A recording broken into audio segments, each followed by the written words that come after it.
Disclaimer. This channel features fictional psychological stories created for emotional exploration and storytelling purposes. All characters and events are fictional.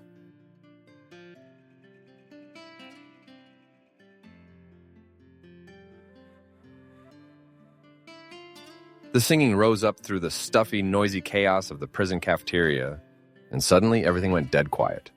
It wasn't just singing, it was a feeling, like someone had taken a sharp musical blade and sliced through the heavy, frozen silence that blanketed the place. A deep, warm male voice echoed from the corner of the room, from the tables belonging to Cell Block C. It carried an immense, aching sadness, but there was nothing weak about it. It reached inside the listeners, slipping through the air, thick with the smell of bland food and sweat, silencing the whispers, the clatter of trays, the harsh, dry laughter, one by one. Sarah Thompson stood at the far end of the room, near the exit door, unconsciously gripping the folder she was carrying. Her heart pounded hard. She had come here to prepare for her afternoon soft skills class, but now her feet felt glued to the floor. Why? The question spun in her mind. Why was a voice like this, one that could make people hold their breath, one that could even turn the guards stationed at both doors to stare, was locked behind these cold concrete walls and iron bars? 2 weeks earlier, she had met him for the first time. Her class took place in a small, multi-purpose room with high windows crossed by bars.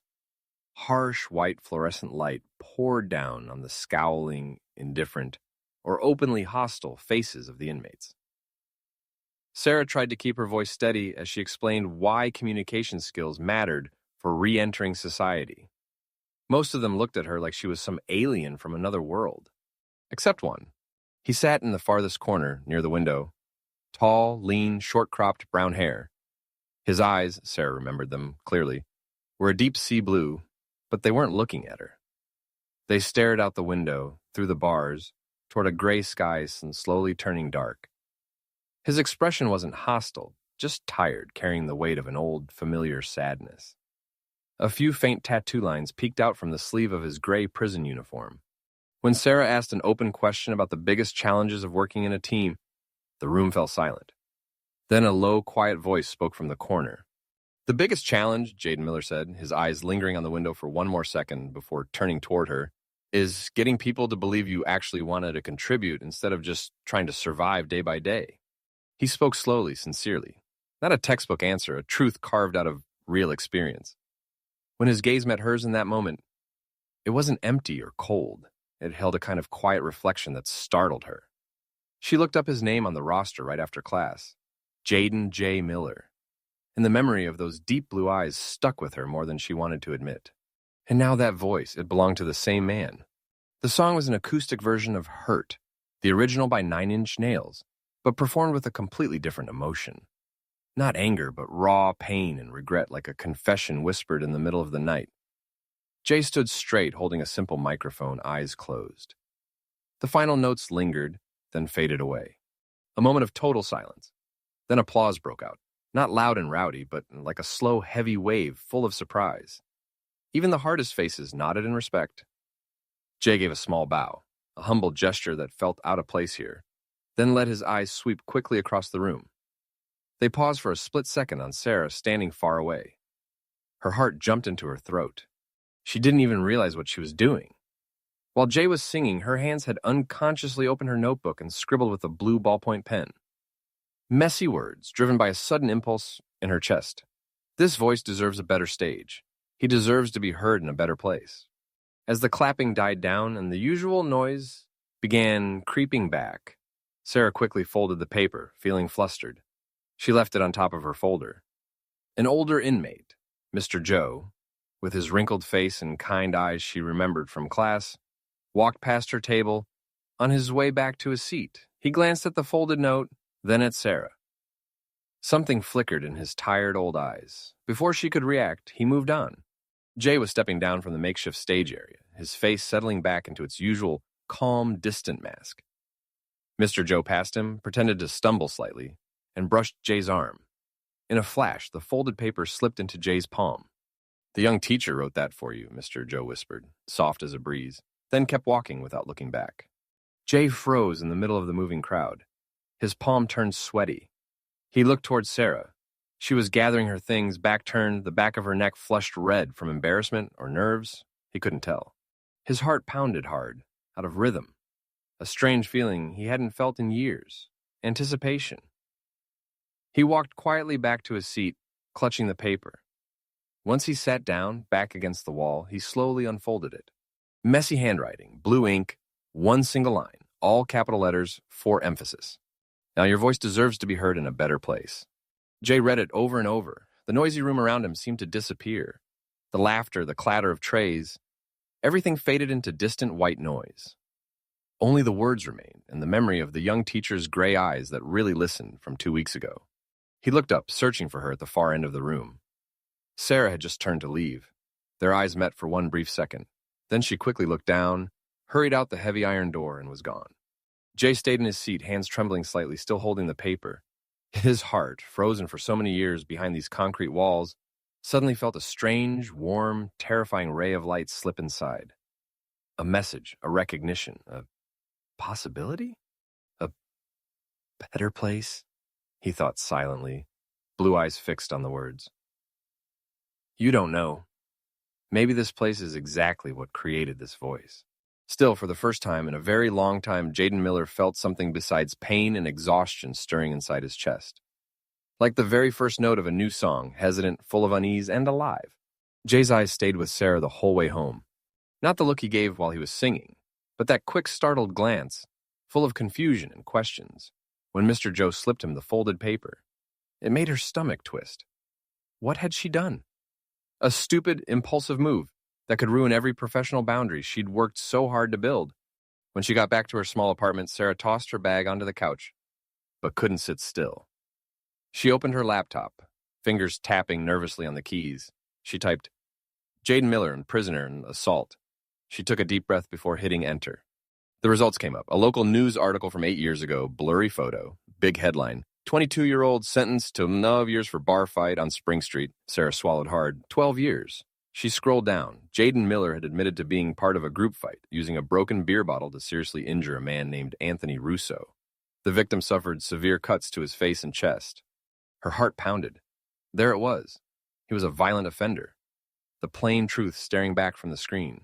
She should feel scared, or at least clear-headed. But then she read a small line near the bottom. According to sources, the victim, Russo, initially refused to press charges before changing his mind and testifying against the defendant, Miller, in court. She blinked, refused to press charges, then changed his mind. Why? She searched for more, but there was nothing else, just that old article and a long sentence. Sarah closed the laptop and sat in the dark living room, stunned. In her head, that raw, aching voice started playing again, mixing with the image of a 22-year-old being led out of the courtroom. Something didn't add up. A piece was missing. She knew she shouldn't care, but the harder she tried to push it away, the clearer that face, with those deep blue eyes, became. What is wrong with me? She scolded herself. He's an inmate, a dangerous man. The next day, the atmosphere in the prison workshop felt tight, like a guitar string about to snap. Sarah was checking on a group weaving baskets when she heard noise from the woodworking corner. 3 big guys, all ex-military, built like tanks, had Jay surrounded. Jay stood there, back against the workbench, face strangely calm, but his jaw was clenched tight. Rodriguez, the leader, spoke in a low, threatening growl. Who do you think you are, singer boy? Those sappy songs and your soft little voice? Then acting all smart in class, trying to impress the teacher? He poked a thick finger into Jay's chest. You think you're special? Jay didn't answer. He just looked straight into Rodriguez's eyes. That silence seemed to make Rodriguez furious. He shoved Jay hard. Jay stumbled, caught himself on the workbench. Sarah's blood boiled. Before she could think about the consequences, her feet were already moving. She didn't run or yell. She walked right into the middle of the circle, stood tall, face cold as stone. Mr. Rodriguez, Sarah said, voice clear and steady, loud enough for everyone nearby to hear but not shouting. If I report this right now, you know what happens? Your weekend visit with your daughter, it disappears. Rodriguez spun toward her, eyes blazing. You threatening me? I'm reminding you of the rules. Sarah didn't blink. And I'm giving you a choice. Stop right now or lose your visit with your 3-year-old girl. You really want that? Rodriguez's face changed. The anger gave way to something colder. Fear. He looked at Sarah, then at Jay, then back at Sarah. Finally, he snorted and stepped back. Lucky bastard, he muttered at Jay, then jerked his head for the other two to follow. The tension slowly drained away. Sarah let out a breath she didn't know she'd been holding. She turned and walked off, not daring to look at Jay right then, her heart slamming against her ribs. She had just done something incredibly reckless, and possibly dangerous. That afternoon's class passed in heavy silence. Sarah felt Jay's eyes on her a few times, like a warm breath against her skin, making the back of her neck heat up. She tried to focus on the lesson, but her mind kept wandering. When class ended, people shuffled out. Sarah kept her head down, gathering papers, heart still racing. A shadow passed her desk. Jay. He paused for just a second, gave a small nod. His low voice drifted over, soft as a whisper, just loud enough for her to hear. Thank you. Then he kept walking, blending into the line, heading out the door. Sarah stayed seated a long time until the hallway went quiet. She felt exhausted and tired. In the staff locker room, she took off the dull gray prison jacket and hung it up. When she reached into the pocket for her wallet and keys, something fell to the floor with a soft rustle. A small, crumpled scrap of paper, torn from an empty cigarette pack. It had been folded carefully. Sarah's heart stopped. She picked it up, fingers trembling slightly. She unfolded it.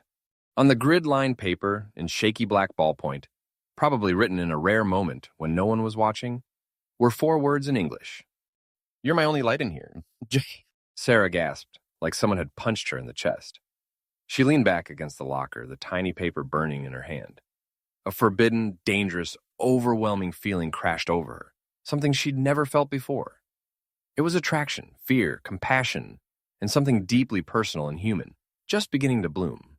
She squeezed her eyes shut, but the words still floated there. My only light. In the darkness of this place, in her own loneliness, she had somehow become someone's lamp. Damn it! Sarah whispered out loud, voice rough with panic. This is a disaster. Sarah, sweetheart, this isn't a movie. Helen, the retired senior correctional officer, looked at her former student with a mix of worry and sternness. They sat in Helen's cozy kitchen, steam rising from cups of chamomile tea on the table, but Sarah didn't feel any warmth.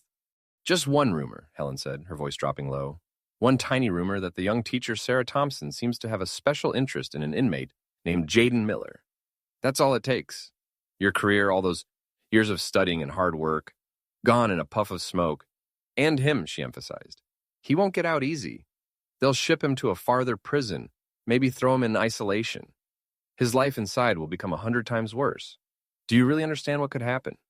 Sarah nodded, staring down at her tea. Her hands were clenched tightly together under the table. I understand, Helen. I do. Then wake up. Helen's tone softened, but stayed firm. You're a good girl with a big heart, but sometimes that heart leads you straight into places you should never go. Sarah knew she was right. Her mind screamed agreement with every word Helen said. But her heart, the one that had just received the note, you're my only light in here, refused to listen. It pounded unevenly, aching every time she remembered those deep blue eyes in class, the way he quietly endured everything, and that heartbreaking voice. She had to stop this. But how? How do you cut an invisible thread without dropping someone back into total darkness? She didn't want to be the light that suddenly flickered out and left him alone in the night. That night, Sarah sat for hours in front of a blank sheet of paper. In the end, she didn't write a letter.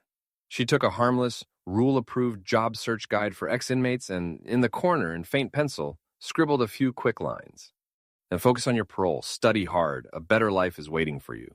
Truly, S. The next morning was her last day at work. Sarah had already submitted her resignation, citing mental burnout, a common excuse in this job. She packed her personal things from her small office. Her heart felt heavy, but she told herself she was doing the right thing, or at least the safe thing. During the break, when the prison's small library was empty, she slipped over to the shelves. She knew Jay often checked out an old book on the history of American music. She found it. With shaking hands, she slid the job guide with the penciled note between the pages, right in the chapter about blues, the music of pain and hope. Then she put the book back exactly where it belonged. Done. It was a goodbye, some advice, and a farewell. She returned to her office to finish packing. Almost everything was boxed up, only a few odds and ends left in the drawer. That's when she heard 2 guards talking as they passed in the hallway, their voices carrying clearly through the slightly open door. Poor old lady, Evelyn Miller over at Sunny Hills Nursing Home, fell and broke her hip. Sarah froze. Her hand holding a picture frame stopped in midair. Yeah, sounds bad. Her only son's in prison. Probably doesn't even know yet. And even if he did, what could he do? No one visits her.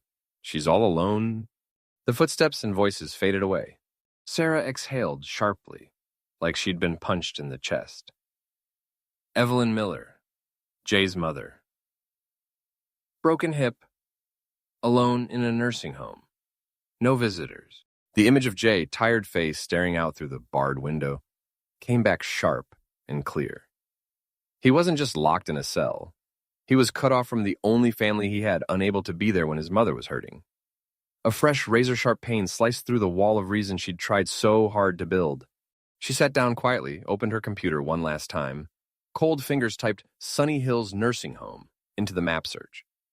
The address popped up, about a 45-minute drive from the city. A wild thought flashed through her mind. Crazy. Reckless. Against every warning Helen had just given her. But it grew bigger, stronger, drowning out every voice of fear and caution. She glanced at the clock on the wall, 3 p.m. Nursing homes usually close visits at 5. She had enough time to drive there. Her heart hammered, throat dry. Her trembling hands shut the laptop, stuffed the last items into her bag. She stood, pulled on her coat, feeling like she was standing on the edge of a cliff. One step would change everything. What am I doing? The question echoed in her head, but her feet were already moving. Out of the office, down the hallway toward the parking lot. Every step felt like tearing herself in two. Every breath carried fear. But underneath it all was something small but stubborn. The need to do something. Not just for Jay, but for an old woman lying alone in a hospital bed. For a human connection the system had forgotten. She opened her car door, slid inside, hands gripped the steering wheel hard. In front of her was the road out of the prison grounds, and farther on, the road to Sunny Hills. She took a deep breath, then started the engine. She was gone. That simple. Teacher Sarah Thompson no longer stood at the back of the classroom, no longer walked the hallways with her folder in hand, no longer appeared during work shifts. Her spot was empty, like she had never existed. Jay asked Mr. Joe during break, trying to sound casual even though his heart was racing. "You seen Miss Thompson today? She's not around." Mr. Joe looked at him, old eyes full of sympathy and a little sadness. He shook his head and sighed. "She's gone, kid. Quit. Didn't leave anything behind." Those 4 words, "didn't leave anything behind," hit Jay like a hammer to the chest. He turned away so Mr. Joe wouldn't see his face. He walked quickly to the library, hands and feet ice cold. In his pocket, his fingers brushed the job search guide he'd found in the book 2 days earlier. The faint pencil note, "A better life is waiting for you." A lie, a cruel comfort. Standing in the dim corner of the empty library, weak light filtering through the high windows, Jay pulled out the paper. He stared at the words, at the tiny S signature. It had all been an illusion. A kind young teacher felt sorry for him, then got scared and ran. And he, the fool, had thought it was light. He gave a short, bitter, dry laugh. Then, with both hands, he tore the paper. Once, twice, until it was nothing but tiny, unreadable pieces. He opened his palm and let the scraps fall into the trash. Done. Over. What else was there to lose? The thought twisted inside him, dark and dangerous. All the effort to stay in line, all the tiny hopes for something better, they meant nothing now. He stopped caring. His eyes challenged every guard who looked at him. His body felt coiled with destructive energy, ready to explode. The chance came one afternoon in the yard. Guard Dawson, a big guy who loved using his petty power to taunt and humiliate inmates, was forcing a young prisoner to do push-ups in the dirt for walking too slow. "Hurry up, you piece of trash! Who do you think you are?" Rage rushed to Jay's head. He stepped forward. He didn't do anything wrong. Dawson turned, smirking. "Oh, look, our little singer wants to play hero." "I'm just saying he didn't do anything wrong." Jay's voice was eyes. "And I'm saying shut your mouth." Dawson stepped close, face almost touching Jay's. "Before I teach you a lesson." Jay didn't back up. He stared straight into Dawson's eyes. "Go ahead and try." That was all Dawson needed. A hard shove. Jay stumbled, and before he could think, his fist swung up. It never connected. 2 other guards rushed in and yanked him back. But the intent was clear. A whistle blew. Shouts erupted. Jay was slammed to the ground, hands cuffed behind him. He didn't fight anymore. In the chaos, he saw Dawson's smug face, and all he felt inside was a huge, empty void. Solitary, 3 days. The iron door slammed shut. dropping Jay into complete darkness and bone-chilling cold. The hole. No bed, no blanket, just a thin, moldy mattress and a lidless steel toilet. The silence here wasn't peaceful. It was a heavy, buzzing pressure that could drive a person insane. Jay sat on the freezing concrete floor, back against the wall. He closed his eyes, but Sarah's face appeared anyway. Her gentle smile, those listening gray eyes, then the image of her, walking away without a goodbye. The betrayal clawed at his insides. A weak, elderly voice came from the dark corner across from him. First time? Jay startled. He'd thought he was alone. Who's there? Just an old man dying, the voice said with a small laugh, then a rattling cough. Got into it with Dawson, too. Old Hart probably won't make it through the night. Jay stayed quiet. The old man spoke again, voice like wind through a crack. Woman trouble, huh, son? Your face looks like the whole world just caved in. Nothing, Jay snapped. Yeah, nothing. The old man sighed. I've been there. Sometimes people leave not because they don't love you, but because they love you too much, in a way that scares them to death. Jay smirked. Empty words. Don't preach, old man. The old guy chuckled and then coughed again. Suit yourself. But remember what this dying old man says. Dying's easy, living's hard. And you? Your voice still sounds young. That night passed in darkness and cold. The next morning, a plain food tray slid through the slot. Jay stared at it. A dry piece of bread, a spoonful of beans, a cup of water. The blandness, the smallness of it, stood for his whole prison life. Rage boiled up. He kicked the tray hard. Food splattered across the filthy floor. Take this garbage away, he roared at the door. No answer, just silence. Jay sank down, head in his hands. For the first time in years, thoughts of death crept in. It would be so easy. End it all. No more pain, no more waiting, no more false hope. While Jay wrestled with darkness and self-destructive thoughts in solitary, 45 minutes away, pale golden afternoon sunlight stretched across the quiet hallway of Sunny Hills Nursing Home. Sarah Thompson, blonde hair tied neatly back, holding a small bunch of daisies, stood outside room 207. She took a deep breath, knocked softly. Come in, a frail, elderly voice answered. Sarah stepped inside, and the small, tidy room smelled of antiseptic and laundry soap. On the bed lay an old woman with silver hair, one leg in a cast, propped up. Her cloudy eyes widened at the stranger. Sarah approached, giving the warmest smile she could manage. Hi, ma'am, I'm Sarah, a friend of Jay's from college. Mrs. Evelyn's eyes blinked. Jay, my son? Yes, Jay. Sarah kept her voice steady. Jay, he's really worried about you. He heard you fell, but he can't come right now. So he asked me to come check on you and keep you company for a bit. Is that okay? Mrs. Evelyn stared at Sarah as if trying to place the face. Then her eyes filled with tears. A wrinkled, trembling hand, spotted with age, slowly reached out and took Sarah's. The grip was weak but tight. You're really Jay's friend? Her voice cracked. Is he okay? Is he healthy? It's been so long since I've seen him. Sarah squeezed the old hand gently, a lump blocking her throat. She nodded, forcing a smile. He's okay, ma'am. He's healthy. He misses you so much. The first lie had been spoken, and Sarah knew from the moment that frail hand took hers, there would be more lies, more secrets, and a dangerous path she had chosen to walk. But looking into Mrs. Evelyn's eyes, full of longing and loneliness, she knew she could never turn back. The darkness of the hole still clung to Jay's eyes when he stepped out. 10 days in that isolation cell had drained almost everything from him. Hope, anger, even pain. He moved like a shadow, skin pale under the fluorescent lights, ignoring the noise around him. Mr. Joe found him during break, hunched on a cold metal bench in the corner of the yard. Jay, the old man's rough voice called. Get up, son. There's something you need to see. Jay didn't even lift his head. Leave me alone, Mr. Joe. It's about your mom. Those two words hit like an electric shock. Jay slowly turned his face, his empty blue eyes suddenly flickering with something alive. Mr. Joe glanced around, then pulled an old, beat-up phone from his shirt pocket, one of the rare items smuggled in at great risk. His hand shook as he turned it on, swiped a few times, and handed it to Jay. Your boy Michael asked me to make sure you saw this. Jay took the phone. The small screen showed a photo taken in a hospital room. On the bed, his mother Evelyn sat propped against pillows. Her wrinkled face didn't carry the pain or loneliness Jay had pictured. She was smiling, a soft, happy smile. And sitting beside the bed was a blonde woman with her hair tied back neatly, leaning in to carefully spoon-feed her soup. The woman turned toward the camera, giving a gentle, almost tender smile. Her gray eyes shone warm and sincere. "Sarah." Jay let out a sharp breath like someone had punched him hard in the chest. His hands trembled. The phone nearly slipped. Mr. Joe reached out to steady it. "It's her," Mr. Joe whispered, voice thick with emotion. "Your teacher, Sarah. She told them she's your friend from college. She's been going to the nursing home for weeks now, every single day, feeding her, reading to her, talking. Your mom, she calls her guardian angel.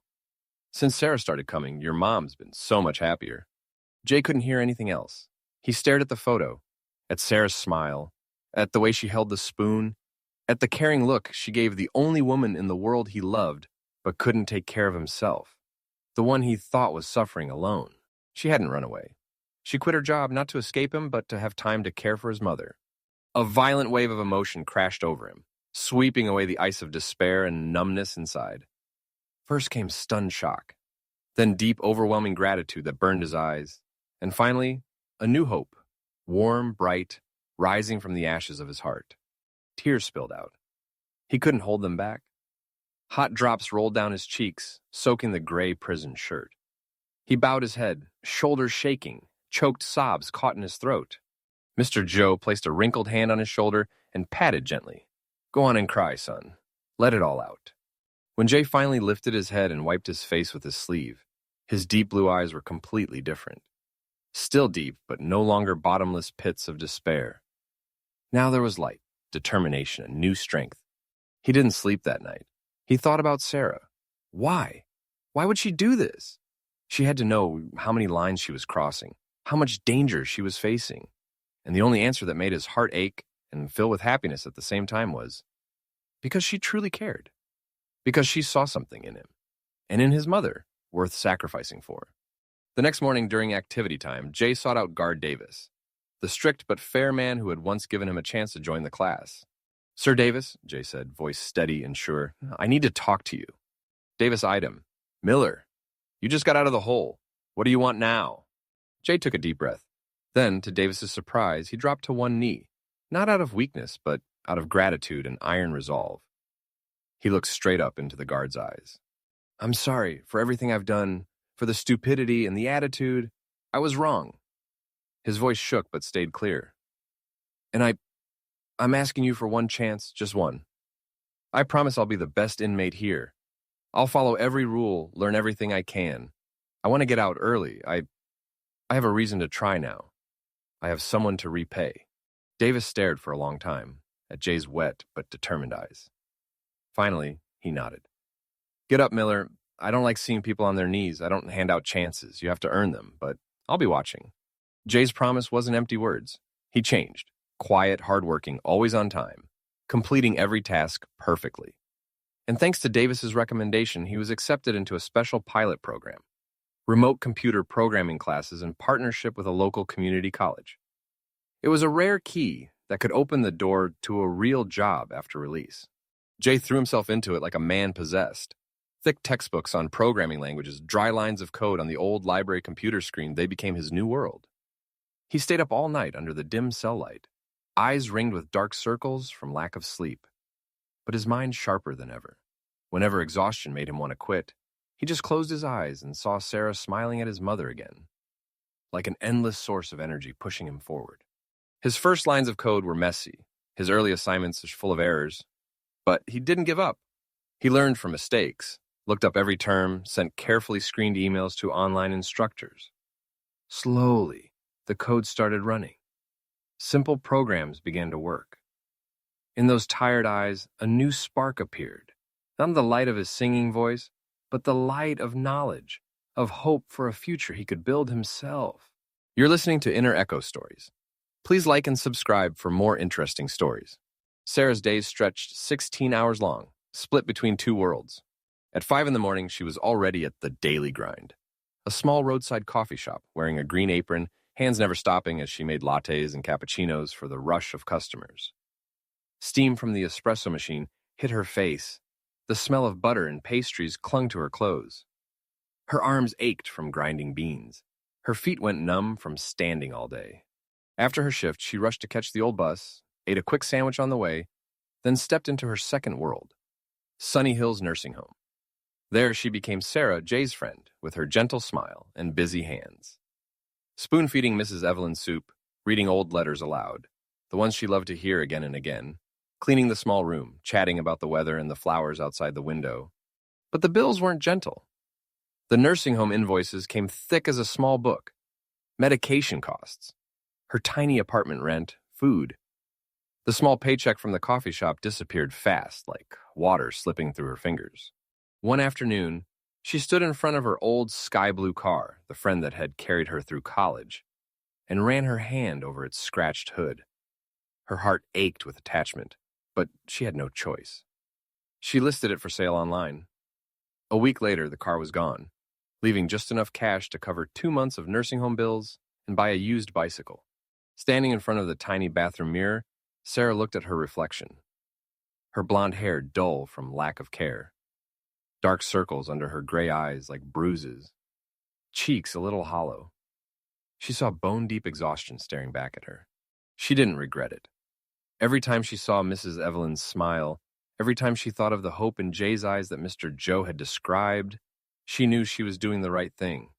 But the tiredness was still there, a heavy weight on her shoulders that grew heavier every day. Does Jay even know what I'm giving up? Is any of this worth it? The question sometimes haunted her at night, when she lay in bed, body aching. Then one day, pressure came from an unexpected direction. Mark walked into the coffee shop late afternoon while Sarah was scrubbing mugs. He still looked sharp in his business suit, hair neatly combed, like he belonged to a different planet from her exhausted world. "Sarah," he called, voice warm and familiar. She looked up, startled.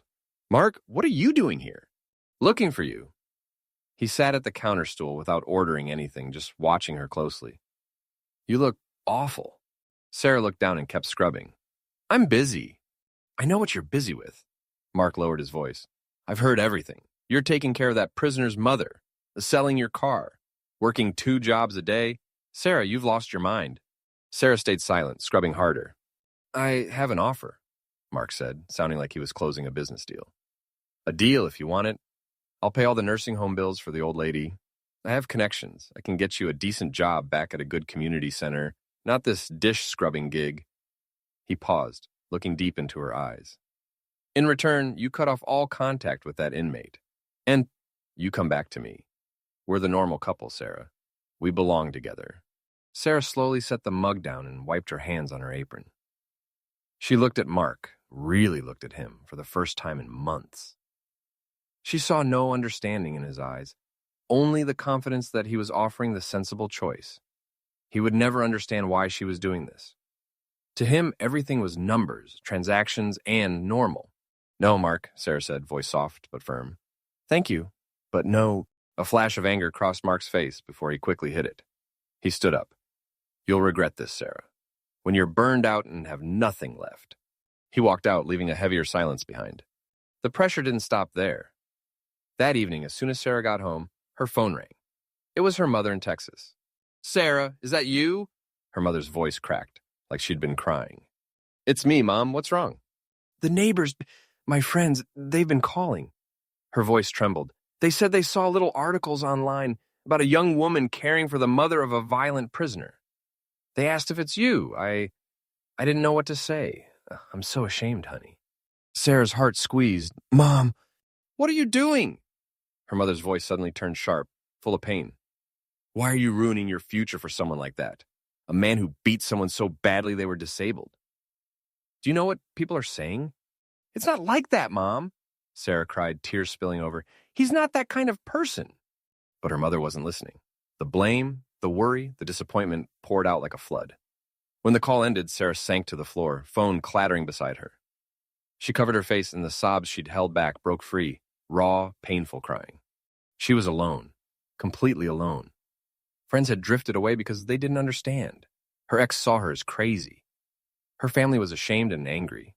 And Jay, the one person who might understand even a little, was behind walls and bars, out of reach. In her despair, she grabbed her phone and opened the email app. She started writing a long letter to Jay through the prison's monitored system. She wrote about the exhaustion, the bills, the sold car, Mark's look, her mother's crying. She poured out every weight crushing her heart. But when she finished, she read it again, She realized this letter would only be another burden for Jay. He was in prison, trying to learn, fighting his own darkness. Her complaints would just make him feel more helpless and guilty. She deleted the long message. Instead, she wrote one short, simple line. "Your mom is doing much better. Keep going." And she hit send. It felt like a small release. No matter what, she wanted him to have hope. The moment she set the phone down, it rang again. Unknown number. Her heart raced with sudden dread. "Miss Thompson?" A woman's voice, rushed and panicked. "This is the nurse on duty at Sunny Hills. Mrs. Evelyn. She fell in the bathroom. We've called an ambulance. She's on her way to the hospital. Can you come right now?" The phone slipped from Sarah's hand and hit the floor with a sharp clack. She froze, blood pounding in her ears. Her eyes went to the old bicycle leaning in the corner of the room. Oh, God. The heavy iron gate of the federal prison swung open with a sharp metallic screech, and Jaden Miller stepped outside. Morning sunlight hit his eyes like a punch. He blinked hard, dazed. After years under fluorescent lights and in windowless rooms, this natural light felt too bright, too real. The air outside was different. No thick smell of disinfectant, sweat, and despair. It was fresh, with the hint of grass, filled with unfamiliar sounds. Distant traffic, birds singing, wind rustling through trees. He stood on the sidewalk in front of the prison gate, wearing his old civilian clothes that had been returned to him and holding a plastic bag with a few personal items. His hands and legs trembled slightly. His heart pounded. He had dreamed of this moment for years, but now that it was here, he felt completely lost. Where do I go? What do I do? What's the world like now? He looked down the long, empty road ahead. No familiar faces. A new kind of loneliness, different from the one inside prison, crept into his heart. He started walking slow and heavy steps like he was relearning how to move. Then he heard an engine. An old, scratched-up silver sedan pulled over to the curb right in front of him. The car door opened. Sarah stepped out. She wore a cream sweater and jeans, her blonde hair loosely tied back. She looked thinner, the dark circles under her eyes even more noticeable than the last time he'd seen her in prison, but the smile on her face, that smile lit up everything around them. It was the brightest, warmest, most genuine smile Jay had ever seen in his life. They stood facing each other on the quiet road in front of the prison gate, a few steps apart. No words, none were needed. Jay dropped his bag to the ground. He stepped forward. Sarah stepped forward too, and they wrapped their arms around each other tightly. Jay held her close, face buried in her shoulder, breathing in the soft scent of soap and the faint coffee smell on her clothes. He closed his eyes, feeling like the whole world was spinning, but her arms were the only steady thing, the only thing that felt real. Hot tears spilled out, soaking her sweater. His voice cracked as he whispered the first words he'd held in for years. Thank you for everything." Sarah was crying too, tears falling onto his shoulder. She wrapped her arms around his back, feeling how thin and shaky he was. She whispered in his ear, voice thick with emotion, "Welcome home, stranger." They stood like that for a long time, holding each other, until a short warning honk from a patrol car behind the prison gate reminded them this wasn't a place to linger. Sarah drove Jay back to her small apartment. On the way, Jay sat quietly, staring out the window, trying to take in every image of the outside world. Houses, stores, normal people living normal lives. Everything felt new and terrifying. Sarah's apartment was small, simple, but tidy and cozy. It smelled faintly of wood and candles. In the old armchair by the window sat Mrs. Evelyn, a thin blanket over her lap, eyes wide as she looked toward the door. "Mom," Jay said, voice catching. Mrs. Evelyn blinked, then a slow smile spread across her wrinkled face. "Jay, my boy." Jay knelt beside her chair, wrapped his arms around her, and rested his head in her lap like a child. Mrs. Evelyn gently patted his hair, whispering, "You're home. You're home." That evening felt magical. Sarah cooked a simple dinner, spaghetti with tomato sauce. They sat around the small kitchen table, eating and talking. Jay told them about learning programming, about Mr. Joe, about Guard Davis. Sarah shared stories from the coffee shop and little moments with his mom. They avoided talking about the hard parts, the tears. For the first time in years, Jay felt like he belonged, sitting on the old couch in the tiny living room, watching Sarah clear the table, watching his mother doze off in the armchair. He felt a strange, fragile peace that almost hurt. Everything was too perfect, too beautiful, and maybe that's why it couldn't last. Suddenly, red and blue lights flashed through the window, sweeping across the living room wall. A short police siren blared, then stopped, just long enough to make both Sarah's and Jay's hearts jump. A police cruiser had pulled up right in front of the house. Jay shot to his feet, face pale. Sarah went to the window, pulled back the curtain. Two uniformed officers stepped out and headed straight for her door. A firm, heavy knock. Jaden Miller opened the door, police.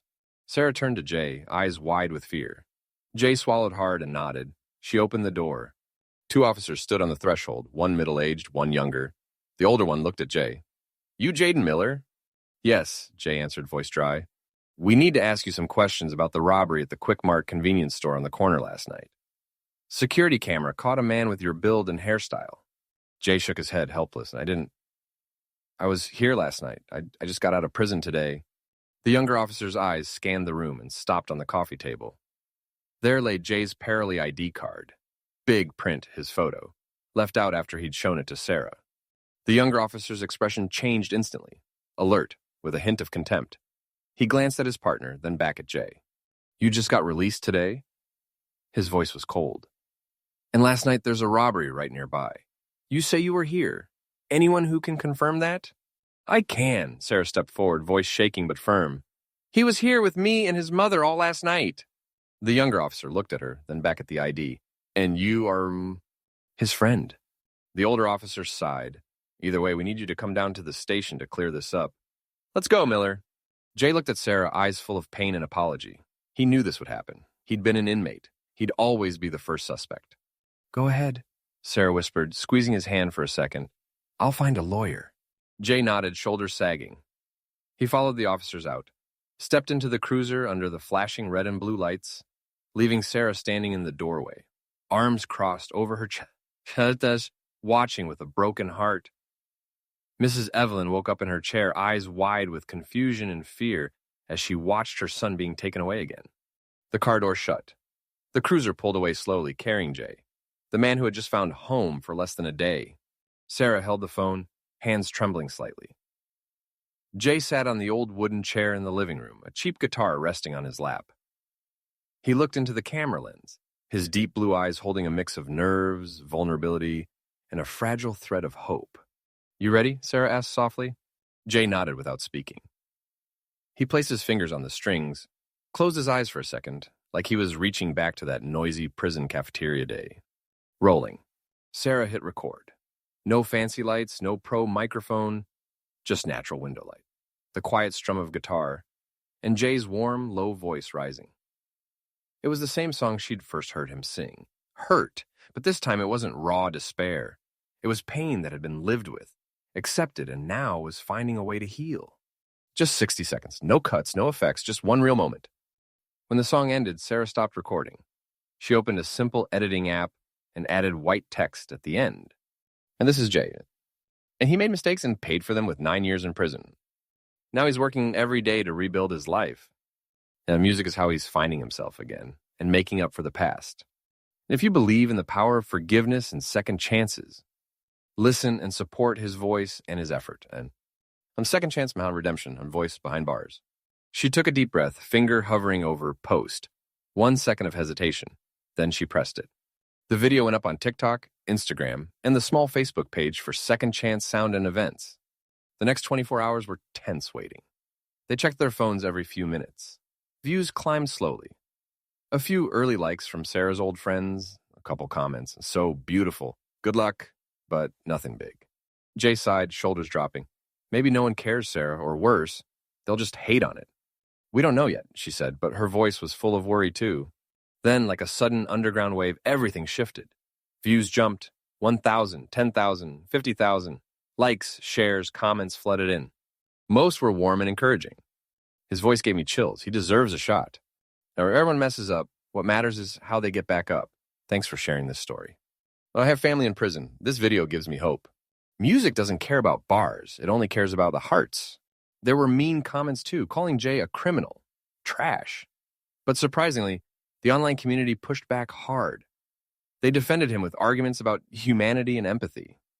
The wave of support drowned out the negativity completely. Sarah and Jay sat side by side on the couch, scrolling through comments, eyes wet. This wasn't just recognition for his voice. It was recognition for his effort, his courage to change, and for Sarah's belief in him. You see? Sarah whispered, tears rolling down her cheeks. They get it. So many people get it. Jay pulled her close, too moved to speak. A huge weight lifted off him. He wasn't alone in this fight anymore. Then the phone rang. A known number. Sarah answered. Hello. Is this Sarah Thompson? This is Leo Dawson. A deep, raspy, but warm male voice. I just watched the video about Jay, and I'd like to talk to him. Sarah handed the phone to Jay, heart racing. Jaden Miller here, Jay said cautiously. Jay, it's Leo. I run a small indie recording studio called Phoenix Tracks. Listen, oh, pause for a second. Over 20 years ago, I did time too. Drug dealing. Music was what saved me when I got out. Now I want to do that for someone else. Jay listened, heart pounding so hard he thought it might stop. I'd like to meet you, Leo went on.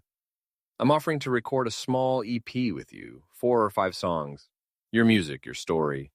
And if things go well, we could do a little tour, local clubs, friendly spots. We'd tell your story through the music. Jay looked at Sarah, eyes wide with shock. He nodded, a real bright smile, breaking through for the first time in days. Yes, I'd love to meet you, Mr. Leo. They set a meeting for the weekend. The news left them both floating. This wasn't pity. This was a real opportunity from someone who truly understood. But that same afternoon, while they were planning the meeting with Leo, a new email popped into Sarah's inbox.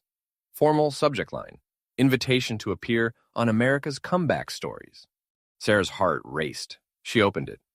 It was an official invitation from a national cable TV network for a well-known show about people overcoming adversity. They wanted Jaden Miller as a guest to share his journey from prisoner to singer. Jay, look at this, Sarah exclaimed, handing him the phone. Jay read it. Excitement flashed across his face, then faded into seriousness.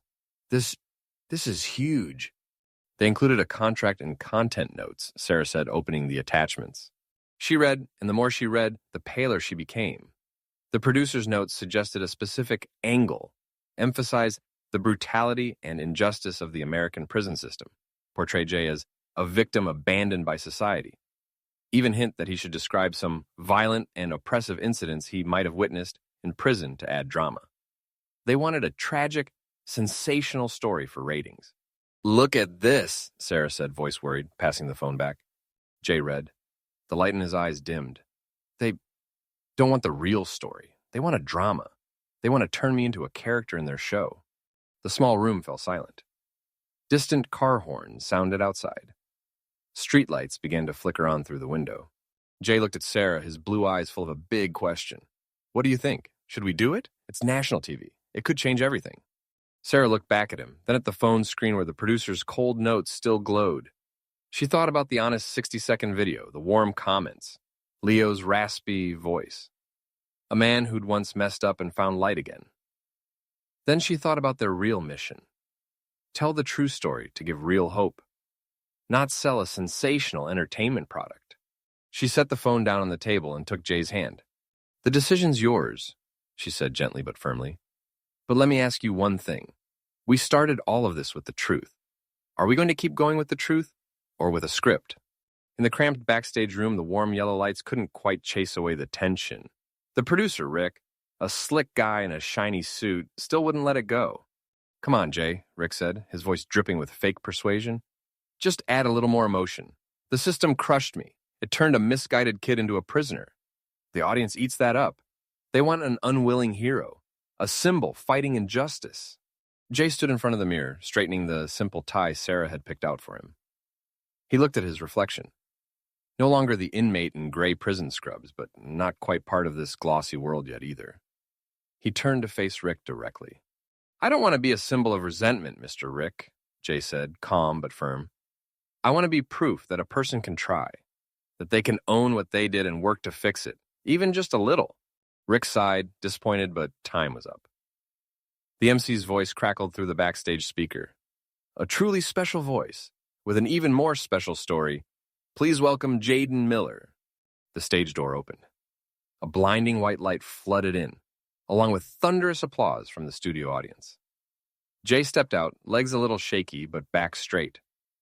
He scanned the seats and found Sarah in the third row.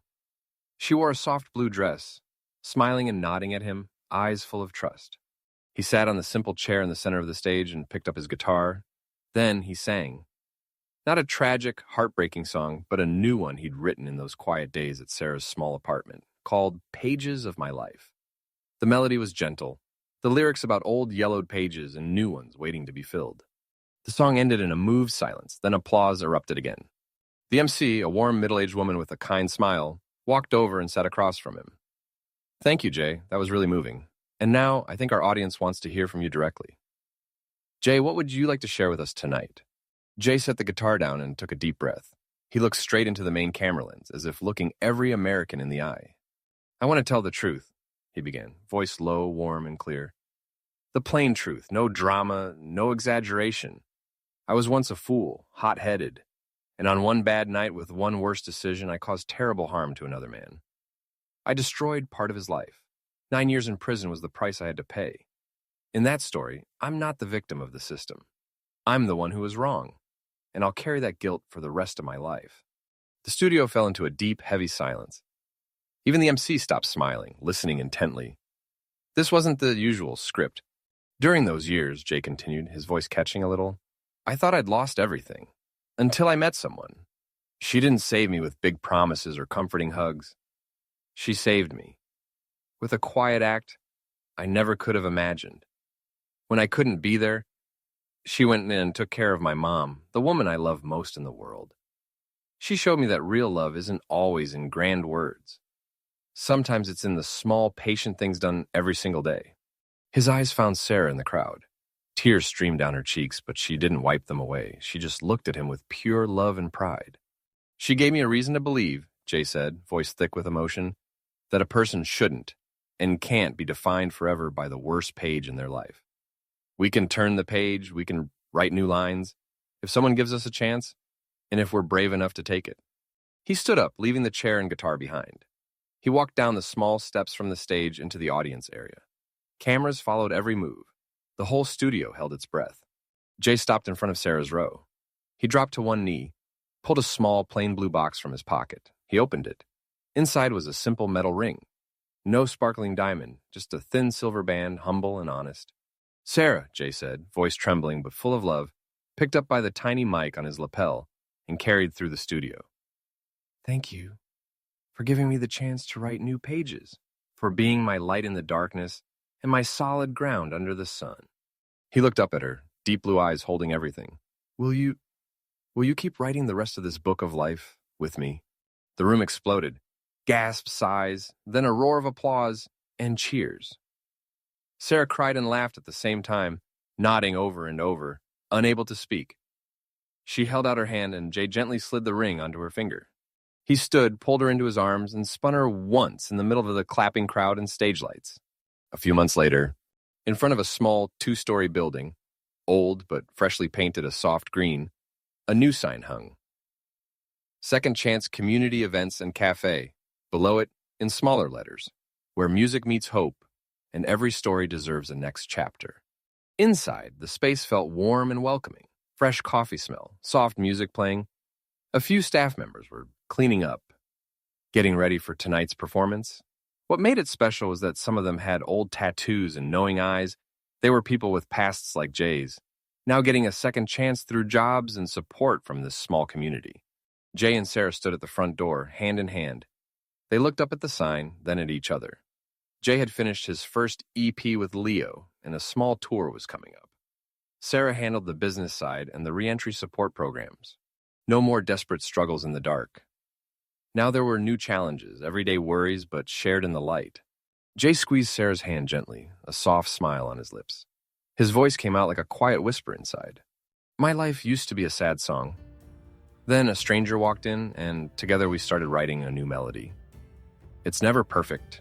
Sometimes it's off-key, but it's full of hope, and that is all I ever needed."